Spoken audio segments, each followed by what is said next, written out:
Hi, thanks for joining me today. I'd like to also thank Human Kinetics for allowing me to host this on their platform. Hang on a sec. Please bear with me. Facebook Live is a brand new platform. I've taught on many others, but this one's going to be a little different for me. So thank you. Thank you so much for joining me. I'm just giving a few seconds to let other people join in, come and watch us. We'll give them just a minute. Cool. All right. Well, first of all, let me say again, thank you. Thank you for joining me today here on Facebook Live. We're going to be talking about getting strong before getting hurt. So many of us have low back pain, okay? I've had low back pain since I was about 23 years old. I know, I feel like I'm in AA, right? Hi, my name's Brian and I have low back pain. Look, if it was an AA meeting, let's face it, it'd be the biggest AA meeting ever, okay? Because 80% of the people that you come in contact with, 80% of the people out there have or will have low back pain sometime in their life. I mean, normally this is the time when I'm talking in front of hundreds of people in a class and I ask everybody to raise their hand and say, how many of you have had low back pain? And literally almost every hand in the crowd goes up. Okay, I've had it. Chances are you've had it, or someone you love has had it. If you're a personal trainer, chances are you've dealt with clients who have had that. And the question comes down to, do you know what to do with that client who has low back pain? Most people don't.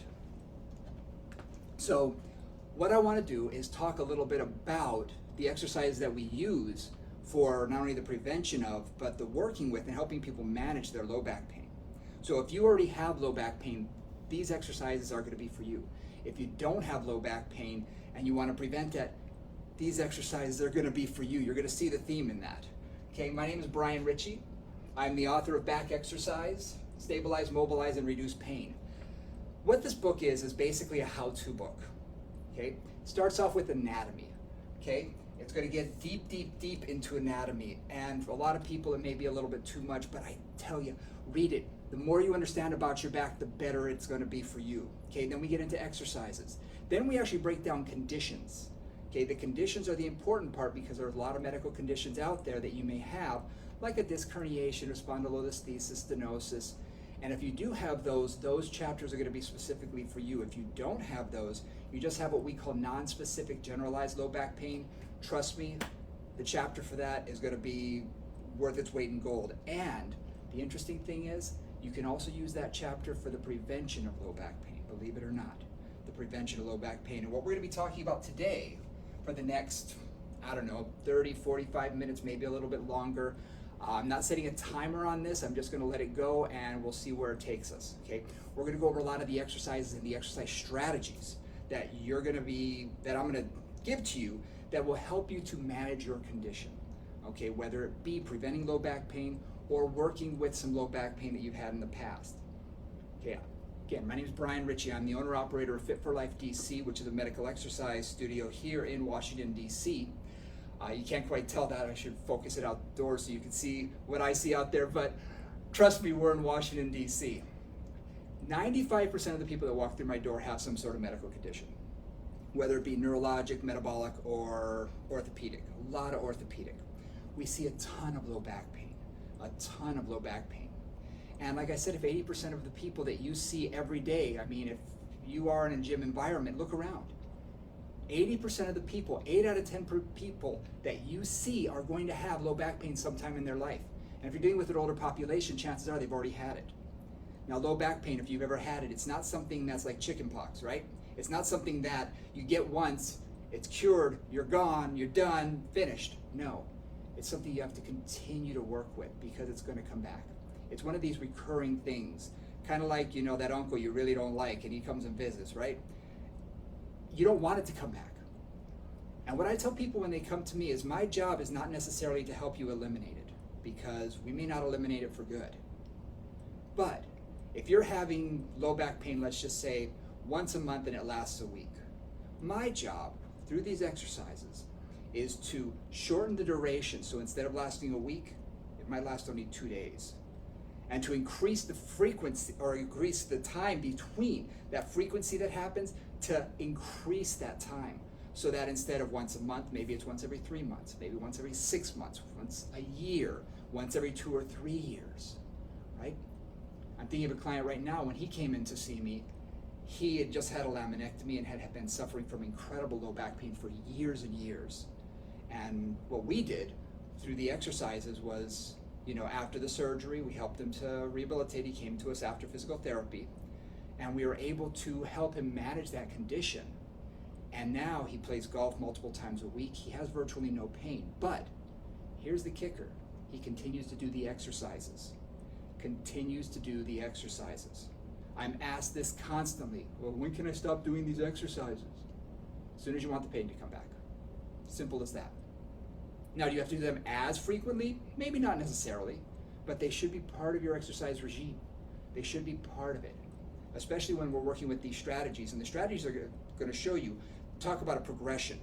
And that's also what's in the book. There are progressions. So there's 6 months worth of exercises for each condition, including non-specific low back pain. So you have your month 1, your month 2, your month 3, and they're all progressions. One leads to the next, leads to the next, leads to the next.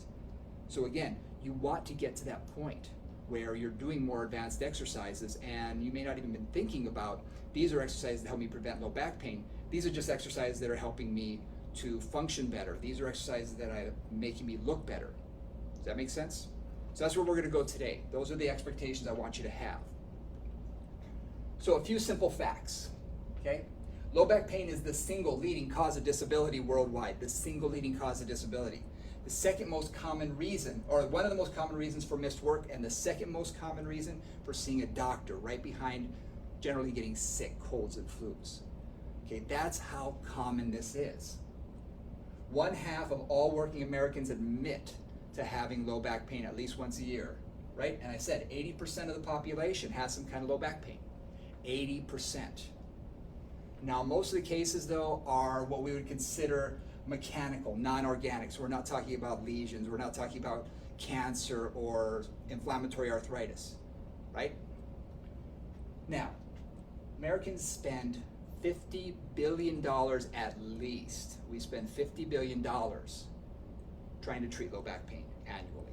$50 billion. Now, as a personal trainer, I'm going to tell you this for those trainers out there, and I know there's quite a few of you, that's a huge marketing idea, right? These exercises that you're getting, the exercises you get from the book, will help you work with these clients and help them to prevent their own low back pain and hopefully maybe manage it. Now, before you go any further, this book is not here to take the place of treatment. It is not here to take the place of a physical therapist or a physician, okay? That's not my job. That's not your job. If you're a trainer, if you're a physical therapist, that is your job. If you're a physician, that is your job. It is not my job in order to treat clients. I don't treat clients. I help them to manage their condition through exercise. So I get them normally after physical therapy. And that's when I can help them to really, I want to say, mainstream back into general fitness. Okay, so it is not a substitute whatsoever. It's not a substitute for medical care. It's just to help you manage those clients and help them manage their own pain and their own condition. Okay, but looking at this $50 billion number, if they're spending this much money, do you think it would be wise of them to spend it smartly on someone like yourself, a personal trainer, someone who understands what's going on with the back, someone who understands what's happening and can help them? Yeah, it really does. It makes a lot of sense. So what are our causes of low back pain? Unbelievable amounts of things can cause low back pain, right? It could be from a medical condition, like I said, spondylolisthesis, stenosis, all of those kind of things, normal wear and tear as we get older. Okay, muscle weakness and imbalance, repetitive, poor posture. How many of you right now are stuck on Zoom meeting after Zoom meeting after Zoom meeting? As a personal trainer, I went from being live with every single client to within a week having almost 95% of my clients be online. So what was I doing? I was sitting. Do we sit with perfect posture? Even me, I can't. I get lazy, we all do. So I started getting worse and worse posture. We need to get out of that position. We need to get up, we need to get moving. So with exercise, we want to make sure that we're doing the exercises that are going to help reverse those poor postural habits, okay, because that will lead to low back pain. And then repetitive poor posture, I said, lifting habits, poor lifting habits, bending over. More issues are caused with this rotation as well as forward flexion when you're trying to pick something up. Our spine really wasn't designed to do that, a lot of repetitions of that. So we see a lot of people who say, I blew my back out. How'd you do it? I was picking up a pencil. I was picking up the newspaper. Well, it wasn't that led to your back problem. It was everything before it, right? It's literally that was the straw that broke the camel's back. It was everything before it. Low back problems are usually accumulation injuries. They're things that happen over time. If you're interested in learning more about that, you can learn more from the book. Also, I teach all over the world. If you see me come into a conference near you or something and talking about this, we'll go into more detail on that sort of thing. Okay? Multiple serious medical conditions can lead to low back pain. Okay? And knowing and understanding what is the actual cause is very important. You need to know what's causing the low back pain. Too many people have walked into my studio and said, I have low back pain. I say, well, what is it? Do you have a medical condition? Do you have this? Do you have that? And they go, I don't know. When I hear I don't know, it tells me I got to talk to their doctor. So if you're a trainer out there, you need to talk to your client's physicians. If it is you that have the low back pain, you need to educate yourself and understand what's actually going on with that condition. Or is it just muscle? Is it ligament? Is it something else that you need to understand? So make sure you ask the right questions, because it can make all the difference in the world. I had a client coming to me who told me they had stenosis, which is something that happens to a lot of people as they get older. And she said she had an MRI, and I asked her, I said, can I see the MRI? And she said, oh, I'll get it to you. Okay, I finished my assessment with her. We started doing exercises her first session. She had a little bit of pain afterwards, okay. Weeks go by, the pain's getting worse.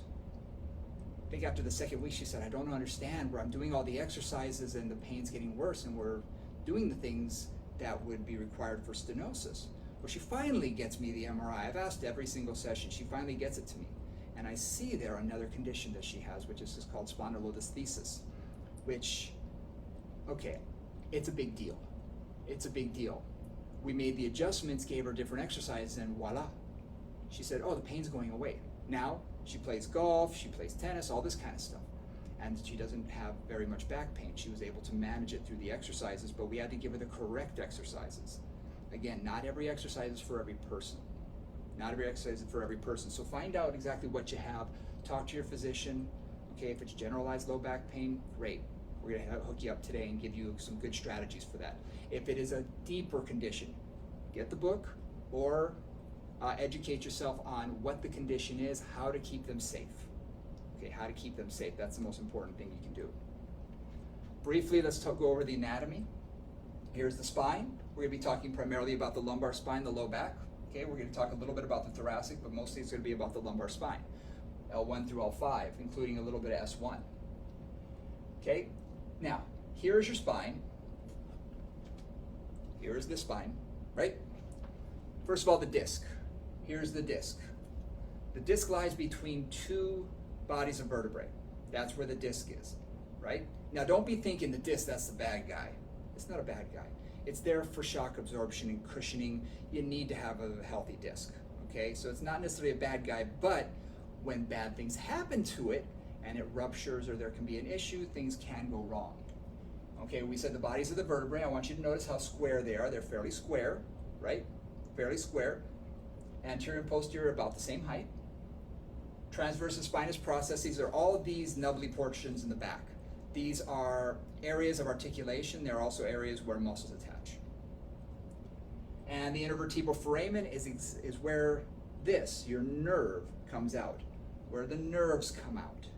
Okay, they come in from the central spinal cord and come off through the intervertebral foramen and exit to whatever part of the body they're supposed to be feeding. Okay? So, we also have spinal ligaments. Now, these ligaments are incredibly important. They create literally a three-dimensional brace for the spine. Okay? They're here colored. We have the front portion, right? The front portion is your anterior longitudinal ligament. You have one behind the bodies of the vertebrae. You have 3 that are within these bony processes in the back. It's a lot of ligament structure. A lot of ligament structure to really help the spine stay stable. Can you see? There's a lot of muscle in here and a lot of ligament in here to do what? Create stability. So that's the most important thing that we can do, is create stability. Now, the bad thing is, how many of you have sprained an ankle, right? If you have repetitive sprains to an ankle, what happens? Well, you lose the stability of the ankle and it becomes more prone to getting injured. Same thing happens here. Once these ligaments are stretched out of condition, what's going to happen? They're never going to go back, which is why we do see some people, and it's terrible. I was at a event, Cub Scout event with my kids, and I'm a people watcher, so I was watching what was going on around me, and I noticed that the kids that were about 12 years old all had a similar posture. All looked like this. My kids were a little younger. They didn't have that. The younger kids didn't. I said, wow, what's the difference? Cell phones. Those older kids, all of them, because I saw it throughout the day, had their heads like this, staring at their phones. Now, can you just imagine that exacerbated over years and years? We're going to see a change in people's posture because of cell phones, because of technology, because of computers. We're already seeing it in my practice, and I'm sure in yours, that we're working a lot more on posture, a lot more, because people are stuck in front of their computers or stuck on the phone. Now, if you stretch out these ligaments, what's going to happen? They're not going to go back. They're going to be permanently stretched out, which means the muscles have to work twice as hard to achieve good posture. Let's get them before we get them overly stretched out. Okay, that's the key. The younger you can start people training on postural training, the better. Here's an aging spine. Okay, now I'm going to say this person's probably 55, 60 years old. Okay, I'm 50, so trust me, mine looks a lot more like this than it did the other, healthy spine. So can you see the discs? That one looks pretty good. That one's very good. Oh, that was not there. Oh, this one, ooh, he looks unhappy too, right? And can you see this lipping that's occurring here? Well, first of all, can you see on the discs, are they square like they were before? No, they're not. You see this lipping. That lipping are bone spurs. That lipping is degeneration. Okay, we're having degeneration to the articular processes basically in the back and up here in the front, where you can see all these bone spurs, changes, arthritic changes. Now that's where we get nutrients into the disc. So if some damage is caused to there, do you think we're getting as much nutrition to the discs? No, we're not. So the disc can actually become damaged and die. Okay, and you can see here, we got 2 damaged discs. Okay, can you see back here where this intervertebral foramen, where in this we have a lot of space for the nerve to come out? Well, what happens if that space is suddenly occluded? Something starts squeezing it off and pinching that nerve. How many of you have heard of pinched nerve? Yeah, that's what it is. That area back there can have bone spurs, or if we lose disc height, it can begin to close up and begin to squeeze off and pinch that nerve. So we have numbness, tingling, radiating pain going down the leg, right? Sciatic pain, we've all heard of that. That can happen. So with an aging spine, we can see a lot of these things, and it's more common than you think. Let's talk about ranges of motion. We're only going to focus here on the lumbar spine. Okay, flexion, we have a lot of flexion in our back. We have a lot of flexion. 50 degrees, these are just averages, but 50 degrees. Tons of flexion. Good extension, 35 degrees. You should be able to lean back. You see some of these people in yoga classes and whatnot doing downward, upward dog, all of that, and you see these great, wonderful flexible spines.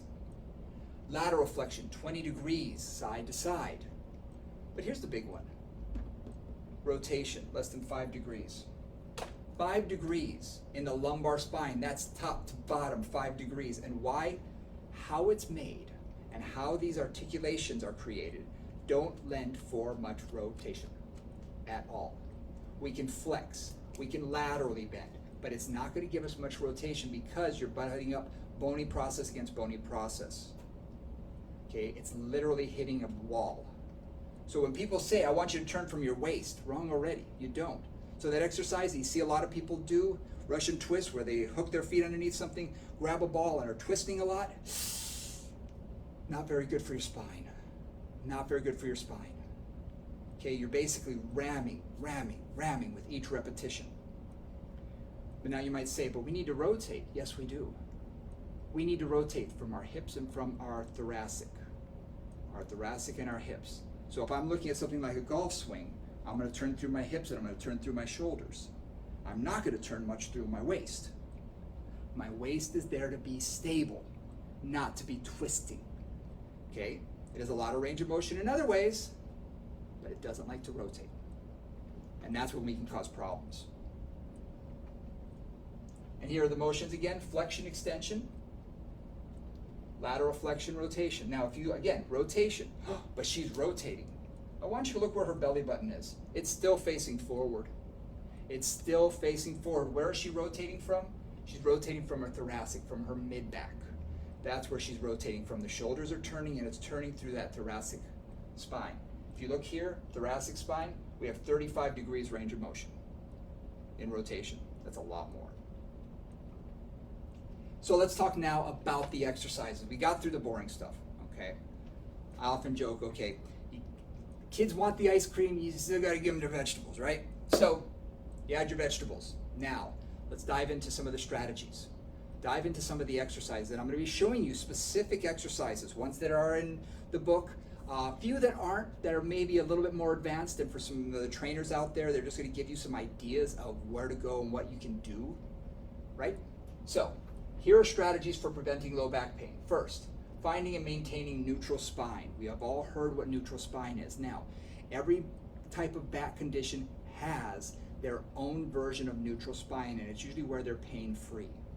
It's usually where they're pain-free, but since we're talking about preventing low back pain and non-specific low back pain, what we want to try and do is aim for as close to a neutral spine as possible. As close to a neutral spine. So in other words, we don't want to see this, and we don't want to see this. And this is a posture we're seeing a lot more of, what we call sway back, where we have a posterior tilt and our chest is shoved behind our hips. And we're seeing a lot of compression in the low back. So we want to see neutral spine. If you're lying on the ground, what is neutral spine? It's where you can get just barely your hand underneath your low back, okay? You're not flat all the way down. You don't have this huge arch. It's where you're sort of in that happy medium. Just a little bit of a arch to your back, okay? That's where we want to be. As long as you're pain-free. If you have pain there, find a pain-free range of motion. For some people, it may be closer to a flat back. For other people, it maybe have a little bit more of an arch. Find what works for you, but if you don't have a medical condition, chances are it's going to be closer to what we would consider closer to traditional neutral spine. Okay? We want to maintain that during exercise. So you want to challenge it. You want to challenge it, and we're going to go over that in a minute. Spinal stability, big time. We're going to focus on spinal stability. We're going to talk a lot about that today. Lumbar flexion, mobility, right? Then hip and thoracic rotation. Yes, we need to rotate from the right spots, and that's mobility as well. Then overall core strengthening. Then functional core stability and strength. When I say functional, what am I talking about? Getting your butt up off the floor. That's not where we live. We sleep, but that's not where we live and where we move and where we're active, right? I joke all the time that you can show me a guy who's got a great bench press, but you get him to stand up and suddenly have to push against something. Well, his chest may be strong, but he actually may be pushing away from the object. He may not be pushing the object because he may not be able to transfer his power from his feet through his hips, through his core, and then up through his upper extremity. So it's really about transference of power. Okay, so getting up off the floor and being able to do functional core stability and strengthening. Okay, and also making it multiplanar, so it's not just in a sagittal plane, which a lot of the machines that people use at the gym do. You know, a lot of this kind of stuff and pulling, a lot are sagittal. I'm talking about things that are going to be like picking up and holding and putting down, and maybe reaching and pulling and allowing the rotation through their lumbar spine or through their thoracic spine, keeping their lumbar spine nice and still, nice and stable, things of that nature. But again, moving through multiple planes, changing the foot position. Too many times we see trainers focus on hip width and they're static. Rarely do we stand like this though, right? I've been standing like this for most of this last 25 minutes with a staggered stance. So challenge all these different things. So, finding and maintaining neutral. So we're going to do it in a supine position, seated, standing, during an exercise, even in quadruped. You want to maintain that neutral spine. So a simple thing to do would just be to be sitting down in that neutral spine, and can you lift an arm? Can you lift a leg? But challenge that neutral spine. Okay, so during all the exercises that we're doing, that's what we're going to be doing, is challenging that neutral spine to hold that stable. And again, you want to do it through all the different levels. All the different levels. Now, what is spinal stability? It's ability to maintain neutral spine in motion.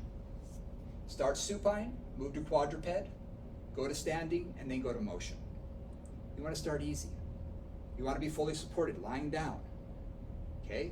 Then maybe take them to quadruped or seated, because they're partially supported. When we get to standing, we're completely unsupported. And then when we're in motion, it's a dynamic activity. So the first exercise is what we call a bent knee fallout.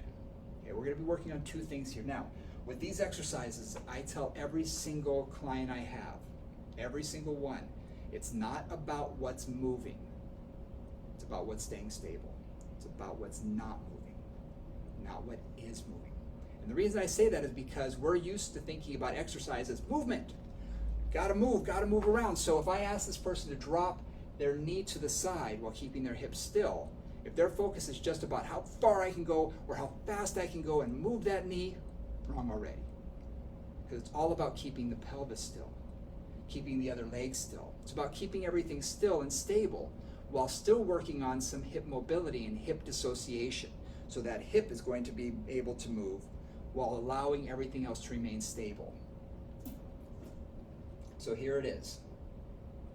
Can you see? I put his hands right there on his hip bones, allowing one knee to go out to the side. The other knee stays perfectly still. This seems like a simple exercise. It's a foundational piece that I give every single person that walks through my door, professional athlete all the way to my 98-year-old great-great-grandmothers. It's a foundational exercise. It teaches hip dissociation while maintaining spinal stability. Very important. It's also not a sagittal plane motion. We're working on a little bit of rotation there. Sorry, this has been the fallout. My mistake. This is a march. Okay, he's going to be marching. Oh, he's going to be marching here. Give me a second.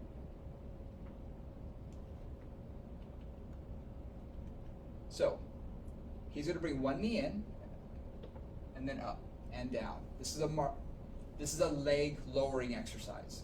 Okay, a leg lowering exercise. But it's a little bit more advanced than the last one we saw, right? A little bit more advanced. It's a leg lowering exercise. Basically, you're marching up into position, holding that position, and lowering one leg at a time. Now, what he's able to do, let's show that one more time. Hold the knee up. Now, holding that lumbar spine stable by lowering one leg at a time, that lumbar spine is firing like crazy. Now, for him, he's advanced. His knees are away from his belly button. For most people, you're going to want them right over the belly button to start with. But make sure they're not flattening their back. They shouldn't be flattening their back. Now, a lot of people will ask, well, how many repetitions do we want? I don't really care about reps. I prefer higher ones. Now, some people can only do 5 or 6 reps correctly. That's where they start. And I'll say, let's work up. Let's work up to 15. Let's work up to 20. Let's work up to 30. I like higher repetitions. Higher repetitions have been proven to promote hypertrophy, muscle hypertrophy. So you can still gain muscle with higher repetitions. You can. And because these are muscles that are really involved in posture, wouldn't it make sense to have them contract for a longer period of time, maintain their stability for longer periods of time so that they get used to holding the spine stable for longer periods of time? Just my theory. Longer, sustained contraction, longer exercise, continuous tension on the muscle. Okay, that's what I'm looking at, longer duration. So I go for higher reps. Let's talk about a little bit of lumbar mobility. Again, flexion is what's needed. Okay, easiest exercise is pelvic tilts. Easiest exercise that I can give is pelvic tilts, right? So here's neutral spine for our model. And now all I'm going to do is I'm going to have her posteriorly tilt, flattening her back. Now, a lot of people will say, oh, just flatten your back. That's okay, but honestly, have them think about the pelvis. Have them think about elongating the spine, tucking their tailbone under, and allowing that pelvis to tilt. Instead of just flatten your back. Because too many people, watch what happened to my upper thoracic, okay? What happened to my rib cage? Flatten your back. I lost my posture up here. I lost my spinal angle up here. Whereas if I focus here and have them sort of curl up, allowing that back to flatten as I'm doing that posterior tilt of the pelvis, because it is a pelvic tilt. Can you see how what you tell them makes a difference? How we cue them makes a huge difference? It's a huge difference. Where their intention goes, their energy is going to flow, right? We've all heard things like that before, where the attention goes, the energy flows. Well, same thing here. If I tell her just flatten her back, she's going to lose the upper. Her head's going to tilt back. She's going to be in a crunch position. And I don't want to crunch. I really don't. What I'm really looking for is the elongation of the spine and a pelvic tilt. So that's how I'm going to cue that. And again, for this, I'll have them hold it 5-10 seconds, release. Hold 5-10 seconds, release. And I'll do a lot of repetitions. Now, how many of you, if you're working with clients or even if you're doing it for yourself, like to do things at the same time, right? During your exercises, you may be listening to, NPR, you may be, watching something, whatever, right? You can hold for 10 seconds easily. Just hold, and you don't have to focus that much on it. A lot of times I'll have clients do this exercise toward the beginning of our session, and we'll be talking story. They're not even thinking about the exercise, but they're doing it properly. My eyes are watching, making sure they're doing it right. But for them, they can keep talking, and we can do this for 2 or 3 minutes. 2 or 3 minutes. I have them to hold it for 5 to 10 seconds, release. Again, hold, release, and just keep going and going. Taking it up to the next level would be stability ball hip shift. So, right here you can see she's in neutral. Here, she's got her hip shifted to the side. Boop. And you can just go side to side, right? Then you can go forward and back. Forward and back. Then, if they're good at that, what else can we do? Around the world, right? I'm from Hawaii. We call it the hula. So I'm going to do some hula, right? And both directions. Again, moving the hips, moving the waist, getting everything working properly. Again, we're talking now, not spinal stability, mobility. So this is the important one. We want the flexion. But do we still need the spine to move in the other directions? Yeah.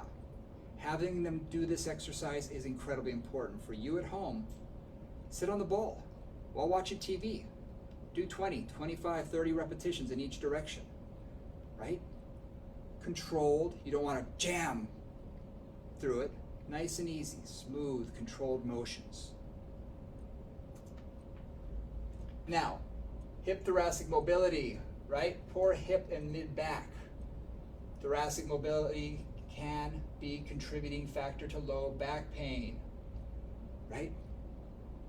It's actually been proven that people who have low back pain often exhibit through their thoracic and through their hips stiffness. So they don't rotate well. So what happens is this gets stuck, and what's forced to rotate and move is this. So what do we need to do? Get everything to work the way it's supposed to. Get their rotation through their hips, get their rotation through their thoracic all over again. So a hip flexor stretch. Simple. Down on one knee, if they can go down on one knee. If they can't, you can also just have them do a staggered position standing. The important thing to this exercise though, and what most people don't think about is, okay, he's an athlete. Should he be able to lunge further forward than this? Absolutely. But can he do it in a slight posterior tilt? Probably not. As soon as I did that posterior tilt, I felt my hip flexor immediately stretch. But how many times do I see this? Am I stretching my hip flexor at all? Not a bit. You need to do that posterior tilt. Tuck under, hold that position. Now I'm feeling it. And look at that back foot. Is it straight? If it's turned out, you're getting a little bit more adductor. You're not really going to get as much hip flexor. So you want to make sure that you've got that foot forward. That's if they can't kneel. We do have some older clients who can't get down on one knee. If they can, on a pad or just on the ground, this is a great position. I like to have the toe tucked under because it's really going to stretch out the quadricep as well. You're going to feel it all the way from the knee, all the way up through the hip. It's a great stretch. I like to hold longer holds. A lot of controversy in flexibility. Some people want to hold for a second, second and a half. Okay, active isolated stretching. Some people want to hold very long, 3 to 5 minutes. Some people hold for 15 seconds. There's no really hard and fast rule. I find for my athletes, doing more of an active isolated, holding for a second and a half, holding for a second and a half, and doing a lot of repetitions of that, almost like they're doing an exercise, can be beneficial. For the general population, I prefer long sustained holds.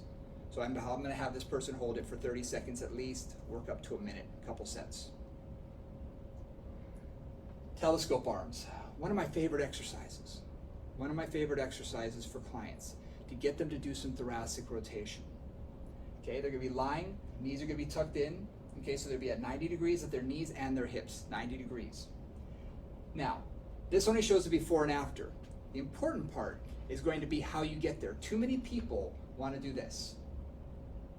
What I'm going to suggest you do is, and it's in the book, trace along your arm across your chest and then reach out. Why? Because when you do this, you're thinking about the hand only. I do not care where my hand ends up. I can't tell you how many people I see do this and they're reaching with their fingers. You can see them sort of reaching for it. When I do this, I'm now thinking about this shoulder. This shoulder is going to try and touch the ground first. Then, where the arm ends up doesn't matter, because I do have clients who have shoulder issues. And if you do too, they're going to get to, it hurts too much to extend. But if I'm worried about where that shoulder ends up, and I come to here, can I stop here? Have them stop at their sternum. Their shoulder won't hurt. But I'm still looking at where that shoulder is going to end up.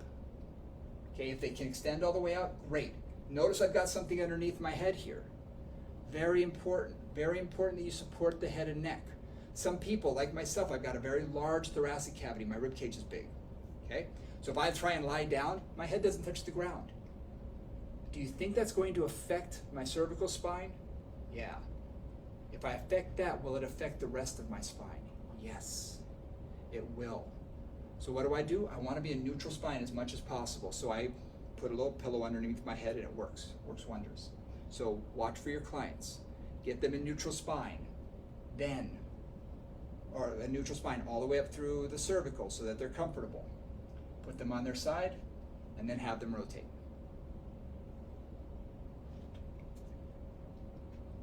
We only have a couple more. We're about 35 minutes in. Thank you again so much for hanging with me. A lot of great exercises here. We're going to go through some planking series. Okay, some planking. A lot of controversy with the plank. People think that they should be holding it for a long period of time. I know someone broke the world record this year. It was like 8 hours or something. Let me ask you, if you're paying a trainer and the trainer spends 10 minutes doing 2 sets of a 5-minute plank with you, are you going to be happy? You've wasted 10 minutes, and in 10 minutes, you know how many exercises I can do with someone? Lots of exercises. Okay? But would you be satisfied with that person? Oh, but I can hold that plank. After a certain point in a plank position, what begins happening is we begin to compensate with other muscles. So your legs start to grip, and not only your abs are gripping, but your low back is gripping, and then your shoulders, and you see this posture that looks, it's not good, right? It's not good. What I do with clients is I have them start with 10 seconds, then put their knees down for 3 seconds, then lift back up 10 seconds, put their knees down for 3 seconds, 10 seconds, because after 10 seconds, what we begin to see is that the lumbar spine begins to tighten up. Okay, this is based on research done by Dr. Stuart McGill. When their back starts tensing up, they're really not getting that core engagement that I'm looking for, their spinal stability. They're just gripping. They're gripping with all their muscles, and I don't want that. And I may extend them to, let's say 30 seconds is my goal. We'll do 10 second, 3 second rest, 10 second, 3 second, 10 second, 3 second, and then maybe I'll go up to 15 second with a 3 second rest or a 5 second rest, then 15 seconds, until eventually I can work them up to building toward that 30 second mark, so long as I'm seeing perfect posture, perfect form, they're not losing it, and they're not gripping with their butt, they're not gripping with everything. Too many times I hear people cue, and I've heard this in videos on YouTube and everything, squeeze your butt, squeeze your quads, squeeze.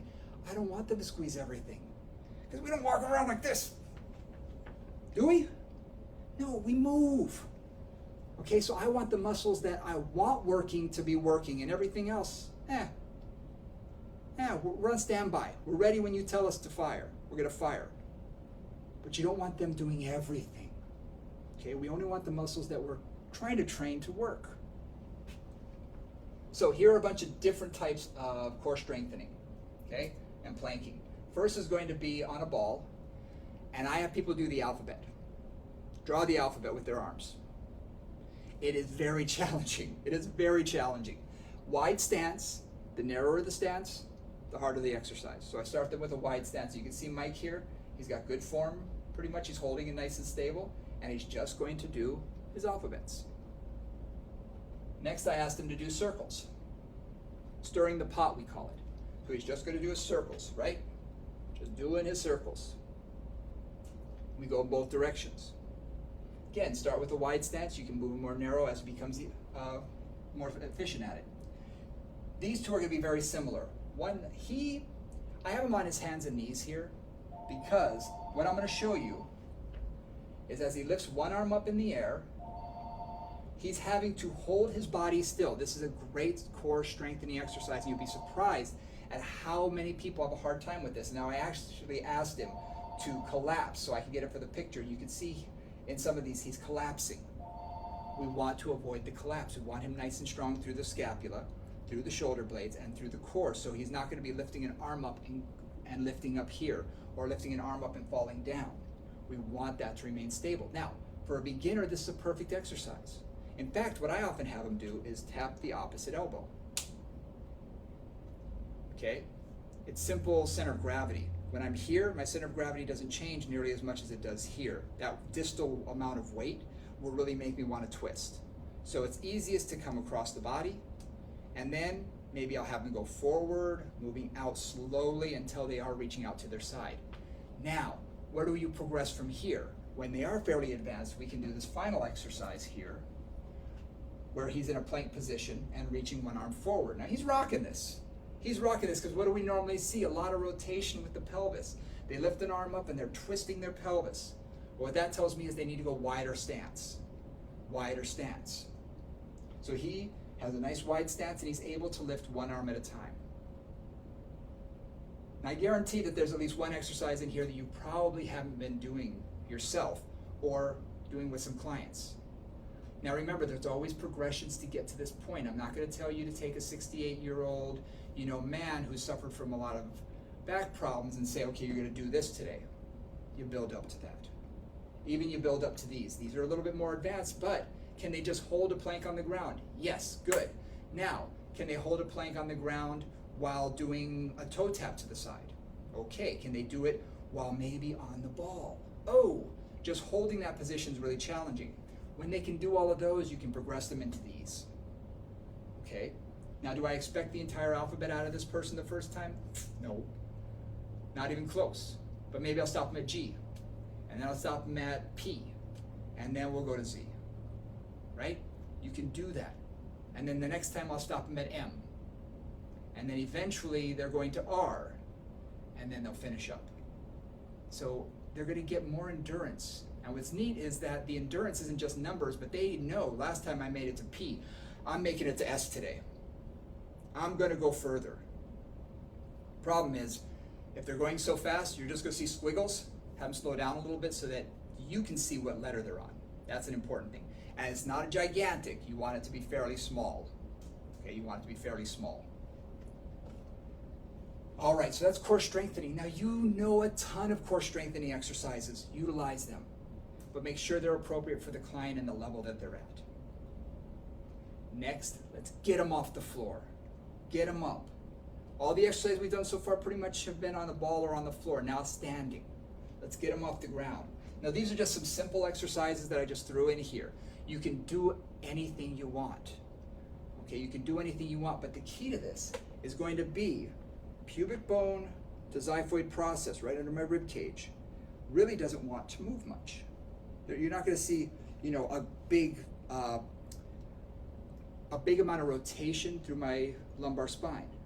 You really want to keep this nice and still. Okay, this should be nice and still. So let's talk about our first exercise.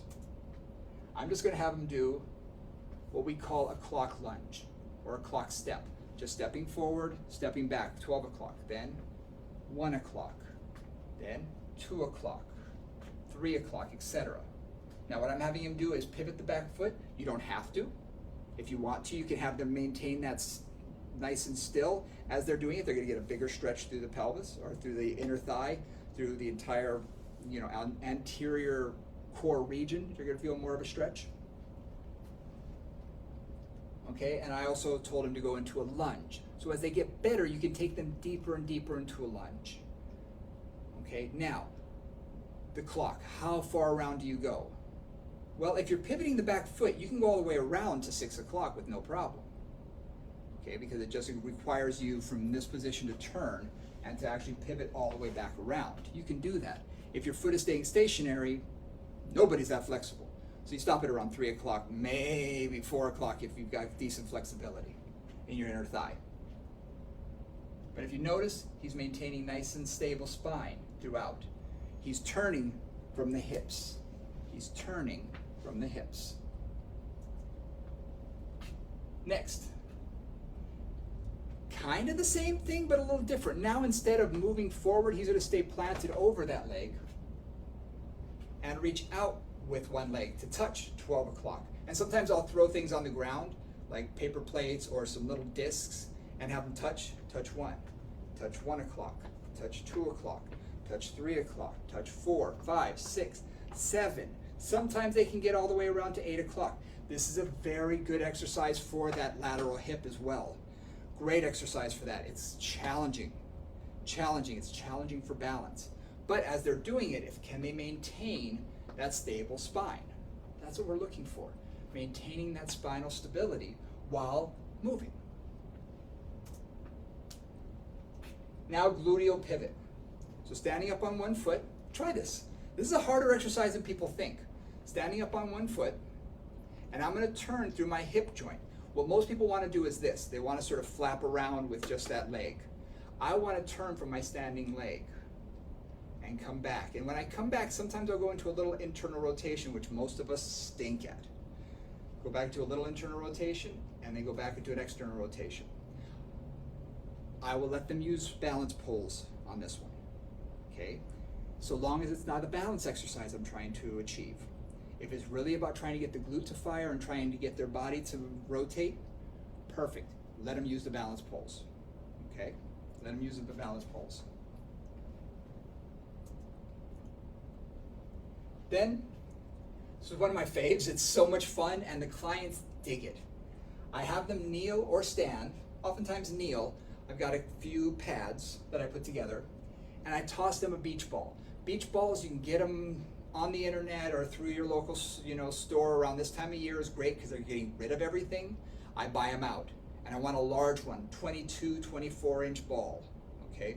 You're gonna see some are 12-inch and they're really a little too small. You want a big ball. And we play volleyball. I just toss the ball and they have to hit it back to me. But if you notice, I'm not throwing it directly to him. I'm making him lean. I'm making him shift his body weight. I'm making him hold that core stable, but being able to reach. Because what do we have to do in daily activities? We still have to reach, right? I was training a 96-year-old, and she said the hardest thing she had to do was put things up on a top shelf. Well, she'd lost a lot of height, so that was one part of it. But she had a hard time stretching upward to do it. So is that a functional activity that they have to do? Yeah. We have to reach overhead sometimes and in front of our bodies. So again, love this activity. It's also good for reaction time. So it's going side to side. They're having to watch the ball. There's a lot of positives to this exercise.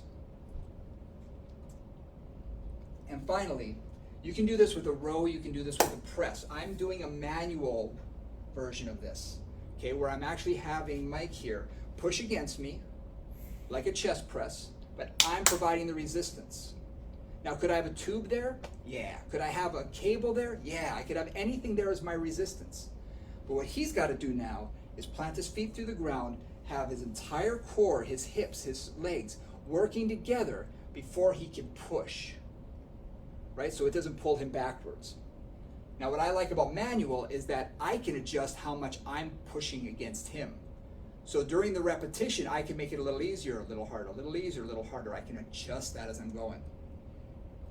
I'm also changing his foot position. I don't know if you saw that. He went from a big stagger to a smaller stagger, and now his feet are together.